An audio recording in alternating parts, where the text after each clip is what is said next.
Hi friends, welcome to Tamil kitchen king. இன்றைக்கி நம்ம என்ன செய்ய போகிறோம்னா பிரெட் ஆம்லேட் செய்ய போகிறோம். வாங்க வீடியோ போவோம். இப்போ ஒரு கடாயில் எண்ணெயை ஊற்றி ஒரு மீடியமான 2 பல்லாரி வெட்டி வச்சுருக்கேன், அதை போட்டுங்க. நல்லா புதுசாக வெட்டி வச்சுக்கோங்க.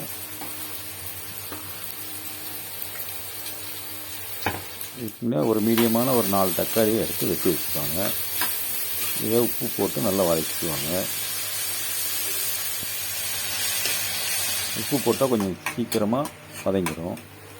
இப்போ வெட்டி வச்ச தக்காளியை போட்டு நல்லா வதக்கி எடுத்து வச்சுக்கோங்க.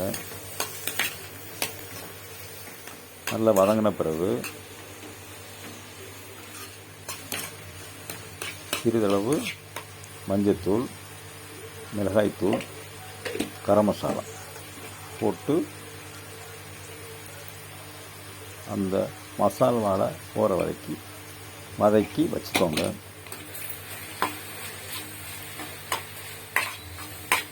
இப்போ தோசைக்கல்லில் எண்ணெய் ஊற்றி நமக்கு தேவையான ப்ரெட்டை 2 பக்கமும் போட்டு பொன்னிறமாக வறுத்து வச்சுக்கோங்க.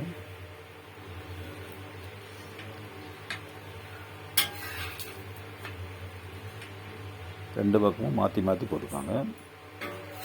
இப்போ நல்லா வறுத்து எடுத்துருக்கேன். நான் எண்ணெய் ஊற்றிருக்கேன். உங்களுக்கு தேவைன்னா நெய் ஊற்றி வறுத்து வச்சுக்கோங்க.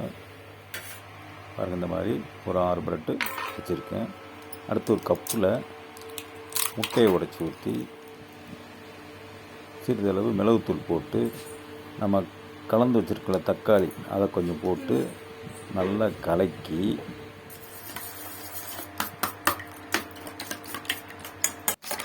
நல்லா கலக்கின பிறகு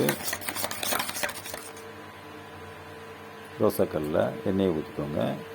இப்போ அந்த கலவையை நல்லா விரித்து விட்டுக்கோங்க. அதுக்கடுத்து நம்ம ப்ரெட்டு சுட்டு வச்சுருக்கோம், அதை நல்லா எல்லாம் படுற அளவுக்கு இப்போ தோசை கரண்டி வச்சு அப்படியே மாற்றி போட்டுருங்க. இந்த நல்லா கருகு விடாமல் பார்த்து எடுத்துக்கோங்க. இப்போ ஒன்றாக்கிக்கோங்க 2 ப்ரெட்டையும். Bread omelette ready. இந்த வீடியோ உங்களுக்கு பிடிச்சிருந்தால் லைக் பண்ணுங்கள், ஷேர் பண்ணுங்கள், கமெண்ட் பண்ணுங்கள். மறக்காமல் சப்ஸ்கிரைப் பண்ணுங்கள். நன்றி, வணக்கம்.